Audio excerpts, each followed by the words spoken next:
ಇನ್ನು ಇದೇ ನಟಿ ರನ್ಯಾ ಗೋಲ್ಡ್ ಸ್ಮಗ್ಲಿಂಗ್ ಕೇಸ್ನಲ್ಲಿ ಈಗ ರಾಮಚಂದ್ರ ರಾವ್ ಅವರು ವಿಚಾರಣೆಯನ್ನು ಎದುರಿಸಿದ್ದಾರೆ. ಅವ್ರನ್ನ ಕಡ್ಡಾಯ ರಜೆಯ ಮೇಲೆ ಕಳಿಸ್ಕೊಡ್ಲಾಗಿತ್ತು. ಬಟ್ ಈಗ ಗೌರವ್ ಗುಪ್ತಾ ನೇತೃತ್ವದ ತಂಡ ರಾಮಚಂದ್ರ ರಾವ್ ಅವರ ವಿಚಾರಣೆಯನ್ನು ಮಾಡಿದ್ದಾರೆ.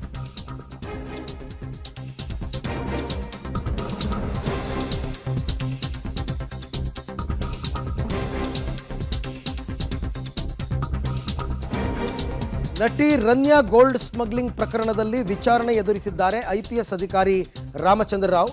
ಗೌರವ್ ಗುಪ್ತಾ ಅಂದರೆ ರಾಜ್ಯ ಸರ್ಕಾರ ನೇಮಕ ಮಾಡಿತ್ತಲ್ಲ IAS ಅಧಿಕಾರಿ ಗೌರವ್ ಗುಪ್ತಾ ಅವರ ತಂಡದಿಂದ 3 ಗಂಟೆಗಳ ವಿಚಾರಣೆ ಆಗಿದೆಯಂತೆ. ಪ್ರೋಟೋಕಾಲ್ ಉಲ್ಲಂಘನೆ ಬಗ್ಗೆ ರಾಮಚಂದ್ರ ರಾವ್ಗೆ ಒಂದಷ್ಟು ಪ್ರಶ್ನೆಗಳನ್ನ ಕೇಳಿದ್ದಾರೆ. ತನಿಖಾಧಿಕಾರಿಗಳ ಪ್ರಶ್ನೆಗೆ ರಾಮಚಂದ್ರ ರಾವ್ ಅವ್ರದ್ದು ಒಂದೇ ಉತ್ತರ. ಹಾಗಾದರೆ ರಾಮಚಂದ್ರ ರಾವ್ಗೆ ಕೇಳಿದ ಪ್ರಶ್ನೆಗಳೇನು, ಉತ್ತರ ಏನು, ಅವ್ರು ಕೊಟ್ಟಿರೋದು 3 ಗಂಟೆ ವಿಚಾರಣೆಯನ್ನು ಎದುರಿಸಿದ್ದಾರೆ. ನಾಳೆ ನಾಡಿದ್ದರಲ್ಲಿ ಸರ್ಕಾರಕ್ಕೆ ಅವರು ರಿಪೋರ್ಟ್ ಕೊಡಬೇಕು ಗೌರವ್ ಗುಪ್ತಾ ಅವರು. ಹಾಗಾಗಿ ವಿಚಾರಣೆಯನ್ನು ಮಾಡಿದ್ದಾರೆ.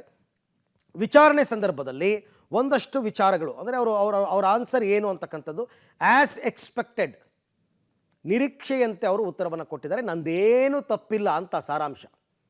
ನಾನೇನೂ ಮಾಡಿಲ್ಲ, ನಂದೇನೂ ತಪ್ಪಿಲ್ಲ. ಇದೇ ಉತ್ತರವನ್ನು ರನ್ಯಾನೂ ಹೇಳಿರೋದು. ಈಗ ರಾಮಚಂದ್ರ ರಾವ್ ಅವರು ಕೂಡ ಇದೇ ಉತ್ತರವನ್ನು ಕೊಟ್ಟಿದ್ದಾರೆ ಗೌರವ್ ಗುಪ್ತಾ ಮತ್ತು ತಂಡಕ್ಕೆ.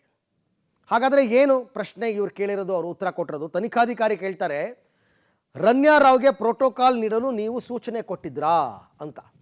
ಅದಕ್ಕೆ ರಾಮಚಂದ್ರ ರಾವ್ ಉತ್ತರ ಏನು, ನಾನು ಯಾರಿಗೂ ಸೂಚನೆ ಕೊಟ್ಟಿಲ್ಲ, ನಾನು ಯಾರಿಗೂ ಹೇಳೂ ಇಲ್ಲ, ಸೂಚನೆಯೂ ಕೊಟ್ಟಿಲ್ಲ ಅಂತ. ಎರಡನೇ ಪ್ರಶ್ನೆ, ಬೆಂಗಳೂರು ವಿಮಾನ ನಿಲ್ದಾಣಕ್ಕೆ ನೀವು ಸರ್ಕಾರಿ ವಾಹನ ಕಳಿಸ್ಕೊಟ್ಟಿದ್ರಾ ಅಂತ ಪ್ರಶ್ನೆ, ಅವ್ರನ್ನ ಕರ್ಕೊಂಬರೋದಕ್ಕೆ. ರಾಮಚಂದ್ರ ರಾವ್ ಹೇಳೋದು, ನಾನು ಯಾವುದೇ ಸರ್ಕಾರಿ ವಾಹನವನ್ನು ರನ್ಯಾ ರಾವ್ ಕರೆತರಲು ಕಳಿಸಿಲ್ಲ ಅಂತ ಹೇಳ್ತಾರೆ. ಇನ್ನು ಮುಂದಿನ ಪ್ರಶ್ನೆ, ಯಾರಿಗಾದರೂ ಕರೆ ಮಾಡಿ ಪ್ರೋಟೋಕಾಲ್ ನೀಡೋದಕ್ಕೆ ಸೂಚನೆಯನ್ನು ಕೊಟ್ಟಿದ್ರಾ ಅಂದರೆ ಅದಕ್ಕೆ ನಾನು ಯಾರಿಗೂ ಪ್ರೋಟೋಕಾಲ್ಗೆ ಸೂಚನೆ ಕೊಟ್ಟಿಲ್ಲ, ನಾನೇನು ಮಾಡೇ ಇಲ್ಲ.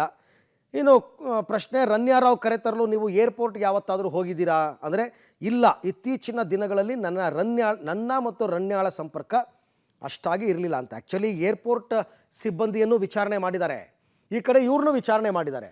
ಅವರು ಸಿಬ್ಬಂದಿ ಎಲ್ಲ ಹೌದು ರಾಮಚಂದ್ರ ರಾವ್ ಹೇಳಿದಕ್ಕೆ ನಾವು ಮಾಡಿದ್ವಿ ಅಂತ ಅಂದ್ಬಿಟ್ರೆ ಇವ್ರ ಸ್ಟೇಟ್ಮೆಂಟ್ ಎಲ್ಲ ರಾಂಗ್ ಆಗಿಬಿಡುತ್ತೆ. ಅದಕ್ಕೆ ಎಲ್ಲರನ್ನೂ ವಿಚಾರಣೆ ಮಾಡ್ತಕ್ಕಂಥದ್ದು.